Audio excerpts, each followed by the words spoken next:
Sebelum kita mulai ceritanya, coba kalian bayangin, malam hari, lampu kamar udah dimatiin. Cuma ada cahaya redup yang temani. Suasana sepi, tapi telinga kalian tiba-tiba nangkep suara langkah pelan, makin lama makin deket. Kalau kalian udah merinding, berarti kalian ada di tempat yang tepat. Di channel ini, kalian akan selalu menemukan kisah-kisah horor yang nyata, mencekam, dan bikin susah tidur. Jadi sebelum cerita dimulai, jangan lupa tekan tombol subscribe sekarang juga, biar kalian gak ketinggalan kisah horor terbaru dari kami. Waktu itu gue sama 3 temen gue, Rian, Bima, sama Andi, sepakat buat naik Gunung Arjuno. Kita semua udah lama nggak naik gunung bareng, jadi begitu ada waktu kosong, langsung aja kita nekat berangkat. Awalnya sih niatnya cuma refreshing, nyari udara seger, sama ngilangin penat dari kerjaan yang bikin kepala mumet tiap hari. Gue ingat banget, waktu itu hari Jumat sore, kita kumpul di rumah Bima buat nyiapin peralatan. Peralatan standar aja sebenarnya. Tenda, sleeping bag, matras, kompor kecil, sama bahan makanan sederhana kayak mie instan, kopi sama sarden kaleng. Rian yang biasanya bawel soal logistik, kali ini juga santai. Dia cuma bilang, yang penting ada kopi sama rokok, udah cukup buat gue. Andi malah paling semangat, soalnya dia emang udah lama ngajak kita naik bareng, tapi baru kesampean sekarang. Perjalanan ke base camp kita tempuh naik motor. Malam itu jalanan lengang, cuma ditemani udara dingin khas pegunungan. Sampai di base camp, suasananya rame pendaki lain yang juga mau nanjak. Ada yang lagi ngecek peralatan, ada yang ngobrol sambil nunggu teman-temannya, dan ada juga yang udah siap berangkat. Kita isi logbook, bayar izin pendakian, lalu istirahat sebentar sambil minum teh hangat. Dari base camp, pendakian kita mulai pagi-pagi banget, biar tenaga masih fresh. Awal jalan, suasananya bener-bener adem. Burung-burung masih kedengeran. Suara mereka kayak jadi latar belakang alami yang bikin hati tenang. Matahari nyelip-nyelip dari balik dedaunan, bikin jalur pendakian kelihatan indah banget. Sinar kuningnya nembus lewat celah-celah pohon, jatuh di tanah yang masih basah kena embun. Gue jalan paling depan. Di belakang gue ada Rian yang sibuk nyalain musik dari HP kecilnya. Lagu-lagu jadul jadi pengiring langkah kita, bikin perjalanan gak kerasa sepi. Sementara itu, Bima sibuk ngelucu. Apa aja yang dia lihat bisa jadi bahan ketawaan. Tuh batang pohon mirip muka dosen kita nggak sih? Katanya sambil nunjuk batang pohon gede yang bengkok aneh. Kita semua ngakak. Padahal kalau dipikir-pikir biasa aja. Andi yang paling pendiam, cuma senyum-senyum sambil sesekali nyautin obrolan. Semakin siang, jalur mulai nanjak dan bikin kaki lumayan pegel. Napas jadi agak ngos-ngosan, tapi suasana sekitar bikin rasa capek ketutup. Hutan di Gunung Arjuno bener-bener rindang. Banyak pohon besar yang umurnya mungkin udah ratusan tahun. Akar-akar mereka sampai keluar ke jalur, bikin kita harus hati-hati biar nggak kesandung. Sesekali angin sepoi-sepoi lewat, bawa aroma tanah basah yang khas banget. Di beberapa titik, kita berhenti sebentar buat istirahat. Duduk di batu, minum air, terus ngobrol ngalor ngidul. Gue ingat waktu itu Andi sempat cerita kalau dia pernah dengar kabar ada pendaki yang hilang di Gunung Arjuna. Katanya nggak ketemu sampai sekarang. Kita semua langsung diam sebentar, tapi Bima buru-buru potong dengan bercanda. Udahlah, jangan cerita yang serem-serem dulu. Nanti malam baru pas banget kalau mau cerita horor. Kita akhirnya ketawa lagi, meski dalam hati gue agak merinding juga. Jalan terus, waktu terasa cepat. Matahari makin condong, tanda udah masuk sore. Badan mulai terasa capek, dan perut pun lapar. Setelah diskusi sebentar, kita sepakat berhenti di pos 3 buat ngecamp. Alasan utama sih karena udah sore banget, dan kalau dipaksain jalan lagi, takutnya malah kelelahan. Lagian pos 3 udah cukup nyaman buat pasang tenda. Begitu sampai, kita langsung cari spot kosong. Pos 3 ternyata tempatnya agak terbuka, tapi masih dikelilingi pohon-pohon besar yang bikin suasananya teduh. Angin di situ lumayan kencang, bikin hawa jadi dingin menusuk. Gue bisa ngerasain suhu yang langsung beda jauh sama jalur sebelumnya. Kayak ada aura serius yang bikin kita lebih berhati-hati. Kita gelar matras, pasang tenda bareng-bareng, lalu nyiapin masakan. Suara kompor kecil mendesis waktu gue masak air buat bikin kopi dan mie instan.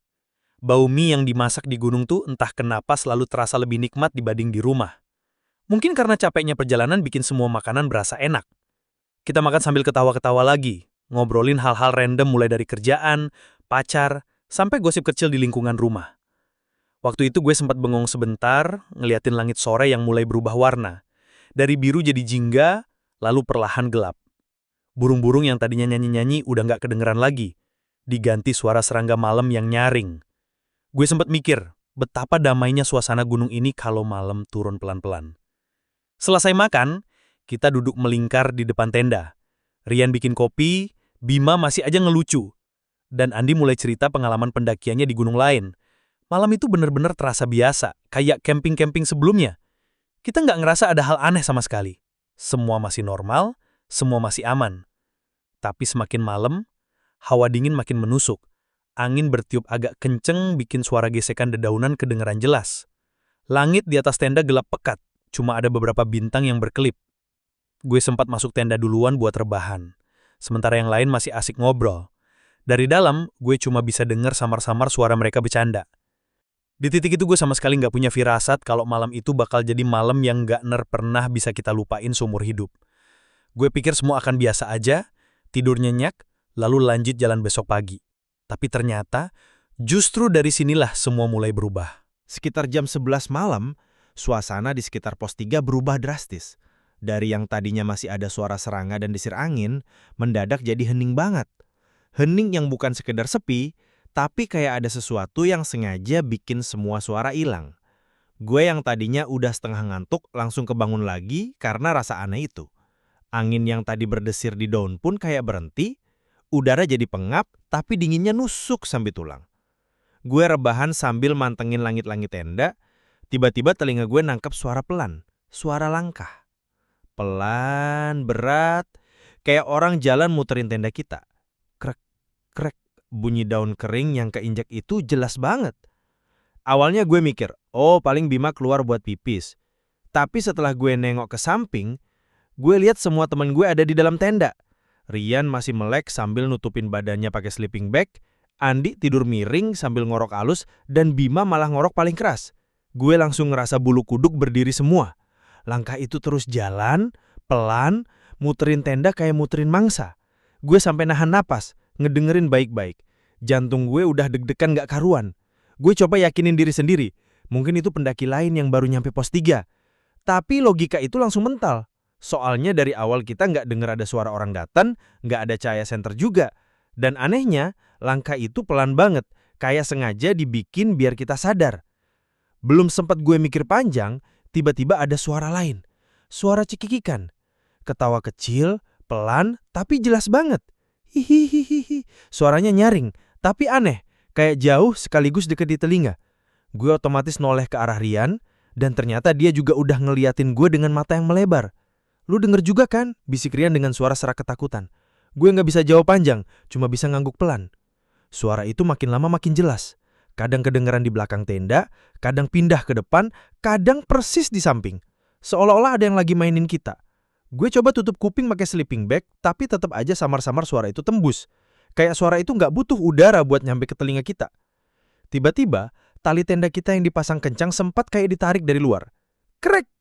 Bunyinya bikin gue dan Rian langsung kaget. Tenda gue yang sedikit, dan suara cekikikan itu langsung muncul lagi. Kali ini lebih keras. Gue sampai ke bawah refleks pegang lengan Rian, dan dia pun balik megang tangan gue kenceng. Kita panik, tapi nggak ada yang berani keluar buat ngecek. Gue sempat lirik ke Bima dan Andi. Mereka masih tidur, padahal suara itu jelas banget. Gue sampai mikir, apa mereka bener-bener tidur pulas atau pura-pura nggak denger? Tapi dari ekspresi wajah mereka yang tenang, kelihatannya mereka nggak tahu apa-apa. Gue makin bingung. Suasana kayak gini masa sih bisa-bisanya orang tetap nyenyak tidur? Detik demi detik lewat, suara itu masih ada. Kadang hilang sebentar, lalu muncul lagi dengan intensitas berbeda. Gue merasa waktu berjalan super lambat. Gue pegang HP, mau lihat jam. Tapi sinarnya malah bikin suasana makin tegang, karena refleks sinar lampu LED kecil itu mantul ke dinding tenda. Jam nunjukin pukul 11:30 siang, baru setengah jam dari pertama gue denger, tapi rasanya kayak udah berjam-jam. Di luar, selain suara langkah dan cekikikan, sesekali terdengar suara seperti benda jatuh dari pohon. Duk. Tapi nggak ada angin, nggak ada hewan yang lari, nggak ada tanda-tanda lain. Gue merasa kayak ada sesuatu yang sengaja bikin kita makin takut. Rian yang dari tadi nahan-nahan akhirnya bisik, "Bro, gue nggak kuat, kita keluar aja apa?" Gue langsung geleng. Jangan, ntar malah tambah parah. Dalam hati gue sendiri pun ragu. Keluar berarti kita berhadapan langsung dengan sumber suara itu. Tapi di dalam tenda pun rasanya nggak aman. Beberapa menit kemudian, suara itu makin aneh. Kayak ada anak kecil lari-larian di sekitar tenda. Langkah kecil, cepet, kayak lagi main petak umpet. Gue sama Rian udah keringetan dingin. Padahal udara gunung segitu nusuk sampai tulang. Suara cekikikan tadi sekarang bercampur dengan suara lari itu. Jadi kayak ada lebih dari suatu sosok di luar. Gue langsung inget cerita-cerita horor yang pernah gue baca soal Gunung Arjuna. Katanya ada makhluk-makhluk penunggu yang suka ngeganggu pendaki, terutama di pos tertentu.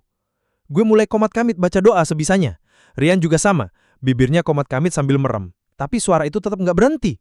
Tenda kita bahkan sempat ditepuk dari luar, pelan, kayak tangan kecil nyentuh kainnya. Dap, dap, dap. Gue langsung tarik sleeping bag sampai nutup kepala. Tapi jujur, malah bikin gue makin panik, karena gue jadi nggak bisa lihat apa-apa. Beberapa kali gue denger suara napas berat, kayak orang ngos-ngosan, deket banget sama dinding tenda. Gue bisa ngerasain getaran pelan waktu napas itu kena kain. Rasanya kayak ada orang berdiri persis di samping gue, tapi tertutup kain tenda tipis. Gue hampir nangis ketakutan. Rian tiba-tiba nyubit gue kenceng banget, terus dia bisik, "Sumpah, gue lihat bayangan gede banget lewat tadi." Gue cuma bisa nutup muka pakai tangan, gak berani ngintip. Gue gak tahu apa yang lewat, tapi ekspresi Rian jelas bukan ekspresi bercanda. Sekitar jam 12 lewat, suasana makin kacau. Suara ketawa berubah jadi kayak teriakan kecil yang melengking, lalu balik lagi ke cekikikan. Kadang sunyi total, lalu tiba-tiba meledak lagi. Gue udah pasrah, cuma bisa diam dan berharap cepet pagi. Anehnya, Bima yang biasanya gampang kebangun karena suara kecil tetap tidur nyenyak. Begitu juga Andi. Gue sama Rian bener-bener kayak cuma berdua di tengah teror itu. Gue sempat mikir, apa mungkin ada yang sengaja bikin kita berdua aja yang denger? Pikiran itu makin bikin gue takut. Jam nunjukin pukul 1.30 dini hari. Gue udah capek banget sama rasa takut. Tubuh gue kaku, kepala pusing, tapi mata nggak bisa merem. Suara dari luar mulai jarang terdengar, tapi kadang masih ada langkah-langkah kecil muter tenda. Gue jadi makin yakin, apapun itu bukan manusia. Sampai akhirnya, pas hampir jam 2, suara itu berhenti total. Sunyi, tapi heningnya kali ini beda. Kayak lebih berat, lebih menekan. Gue sama Rian sama-sama masih terjaga, tapi kita nggak berani ngomong apa-apa. Kita cuma saling pandang, saling mengerti bahwa malam itu masih belum selesai. Dan entah kenapa, di lubuk hati gue, ada perasaan bahwa sesuatu yang lebih menyeramkan bakal muncul sebentar lagi. Sekitar jam 2 pagi, gue udah gak kuat lagi nahan asa penasaran. Dari tadi suara aneh itu muncul hilang, cekikikan, langkah, sampai napas di samping tenda. Rasanya kayak ada sesuatu yang nungguin kita keluar. Gue coba tenangin diri, tarik napas panjang, lalu pelan-pelan gue geser tangan ke arah resleting tenda. Dengan hati-hati gue buka sedikit, cuma cukup buat satu mata gue bisa intip keluar. Dan sumpah, itu hal paling nyeremin yang pernah gue lihat seumur hidup gue. Tepat di bawah pohon besar yang gak jauh dari tenda, ada sosok tinggi banget. Tingginya mungkin hampir 2 meter, berdiri kaku. Rambutnya panjang, hitam kusam nutupin hampir seluruh wajah. Bajunya putih lusuh, compang-camping, kayak kain yang udah bertahun-tahun gak dicuci. Sosok itu gak bergerak, cuma berdiri tegak ngadep ke arah kita. Gue gak bisa lihat matanya karena ketutupan rambut. Tapi entah kenapa gue ngerasa dia bener-bener lagi mandangin kita di dalam tenda. Badan gue langsung gemeter. Tangan gue refleks nutup lagi resleting tenda buru-buru. Gue sampai ngos-ngosan, jantul kayak mau copot. Rian yang dari tadi juga masih melek langsung nyamperin gue pelan. "Lu lihat apaan?" bisiknya dengan suara bergetar. Gue gak sanggup jawab jelas, cuma bisa bilang, ada sesuatu. Belum hilang rasa takut itu, tiba-tiba dari arah belakang tenda ada suara perempuan berbisik. Pelan, jelas, tapi nancep banget ke telinga. "Jangan, di sini." Gue langsung kaku. Rian spontan nangis ketakutan. Air matanya keluar tanpa bisa ditahan. Dia nutup mukanya pakai tangan sambil sesenggukan pelan. Gue sendiri cuma bisa nahan napas, ngerasain dinginnya keringat dingin yang ngalir di punggung. Andi kebangun gara-gara suara Rian. Dia bangun sambil agak kesel. Mungkin ngira kita bercanda. "Apaan sih, ribut-ribut tengah malam?" katanya agak keras. Tapi sebelum gue bisa ngejelasin, suara itu muncul lagi. Kali ini lebih keras, lebih tegas. Kayak ada yang berdiri tepat di belakang tenda sambil ngulangin kata yang sama. "Jangan, di sini." Suara itu bukan sekedar bisikan lagi, tapi kayak campuran antara bisik dan desis, bikin bulu kudut langsung berdiri semua. Andi yang tadinya marah-marah langsung diem seketika. Wajahnya pucat, matanya melotot kayak baru sadar kalau ini beneran bukan main-main. Bima yang dari tadi ngorok juga kebangun gara-gara suara itu. Dia kebingungan, lihat kita semua udah ketakutan, lalu nanya dengan suara lirih. Tadi itu suara siapa? Nggak ada yang jawab. Kita semua cuma bisa diem, duduk nempel satu sama lain, badan kaku, nggak ada yang berani buka mulut.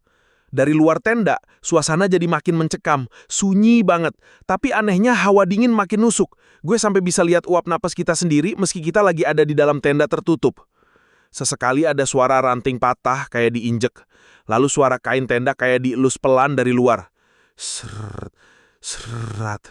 Gue bisa ngerasain getarannya, kayak ada tangan yang lagi nyapu-nyapu permukaan kain. Itu berlangsung beberapa kali, berpindah-pindah dari sisi kanan ke kiri, dari depan ke belakang. Kayak ada sesuatu yang ngelilingin kita sambil nyentuh tenda. Waktu gue nekat buka HP buat lihat jam, layar terang bikin muka kita semua kelihatan jelas. Wajah pucat, mata merah, keringat dingin ngalir terus. Jam nunjukin pukul 2.45, masih lama banget menuju pagi. Gue ngerasa setiap menit kayak 1 jam. Rian masih nangis kecil, sesekali dia nutup kuping sambil ngulang-ngulang doa. Andi duduk kaku sambil merem, bibirnya komat-kamit gak jelas. Bima yang tadinya paling berani pun sekarang cuma bisa nunduk, pegang senter tapi gak berani nyalain. Gue sendiri udah hampir pasrah, rasa takutnya udah campur sama capek. Sekitar jam 3, suara itu muncul lagi. Tapi kali ini bukan cuma jangan di sini. Ada tambahan, suaranya kayak dari beberapa arah sekaligus. Pulang, pulang, pulang. Suaranya berapis, ada yang pelan, ada yang berat, ada yang cempreng kayak anak kecil. Tenda kita bergetar pelan, entah karena angin atau karena sesuatu yang nyentuh. Gue bener-bener ngerasa kayak dikepung. Gue berusaha tahan diri biar nggak pingsan. Jantung gue berdegup kenceng, keringat dingin ngalir terus. Gue bahkan bisa ngerasain tangan gue gemeter sampai susah digenggam. Malam itu bener-bener jadi malam terpanjang dalam hidup gue. Gak ada satupun dari kita yang berani keluar. Kita semua cuma duduk saling deket, diem, berharap pagi cepet datang. Suara itu kadang hilang, kadang muncul lagi. Bikin kita gak pernah tenang. Gue sampai nyempet mikir, kalau gue keluar sekarang, mungkin gue gak bakal balik lagi. Entah gimana akhirnya jam menunjukkan pukul 5. Langit mulai agak terang meski masih samar-samar. Suara aneh itu berhenti total. Gak ada lagi langkah, gak ada lagi bisikan, gak ada lagi ketawa cekikikan. Suasana pelan-pelan balik normal. Gue bisa dengar burung berkicau lagi, suara serangga, dan angin yang berdesir. Begitu matahari muncul, kita langsung keluar dari tenda. Rasanya kayak baru bebas dari penjara kegelapan. Tapi begitu kita bongkar tenda, bulu kuduk gue langsung berdiri lagi. Di tanah sekitar tenda ada banyak jejak kaki kecil. Ukurannya kecil banget, kayak kaki anak-anak. Bekasnya muter ngelilingin tenda kita. Bahkan ada beberapa yang tumpang tindih, seolah-olah mereka nggak berhenti jalan sepanjang malam. Kita semua terdiam. Nggak ada yang berani ngomong. Cuma saling tatap dengan wajah pucat. Gue bisa lihat mata Rian masih sembab bekas nangis. Andi juga kelihatan lesu banget. Dan Bima yang biasanya banyak omong kali ini diem 1000 bahasa. Akhirnya kita sepakat buat buru-buru beresin barang dan turun gunung. Nggak ada lagi niat buat lanjut ke puncak. Badan kita mungkin masih kuat, tapi mental kita udah hancur. Sepanjang perjalanan turun, kita jarang ngobrol. Semua tenggelam dalam pikiran masing-masing. Masih keinget sama kejadian semalam. Sampai di base camp, suasananya udah beda. Rame, banyak pendaki lain, semua kayak normal-normal aja. Tapi buat kita, apa yang terjadi di pos 3 Gunung Arjuna itu bukan hal yang normal. Itu pengalaman yang benar-benar bikin kita sadar kalau gunung bukan cuma sekedar tempat wisata. Ada hal-hal lain yang nggak kelihatan dan mereka nggak selalu suka sama kehadiran kita. Sejak hari itu, gue, Rian, Bima, dan Andi sepakat. Malam di pos 3 Gunung Arjuna itu nggak akan pernah bisa kita lupain. Setiap kali ngobrolin lagi, suasana hening bakal kebentuk sendiri. Bukan karena kita nggak mau cerita, tapi karena rasa takut itu masih ke bawah sampai sekarang. Dan jujur, gue nggak yakin gue bakal berani naik ke Gunung Arjuna lagi. Itu tadi cerita horor malam ini. Kalau kalian masih merinding, coba tulis di kolom komentar. Bagian mana yang paling bikin kalian gak bisa tenang? Jangan lupa kasih like kalau kalian suka dengan ceritanya. Dan pastikan kalian udah subscribe biar bisa terus nemenin malam-malam kalian dengan kisah horor yang bikin bulu kuduk berdiri. Sampai ketemu di cerita berikutnya. Tetap waspada, karena bisa jadi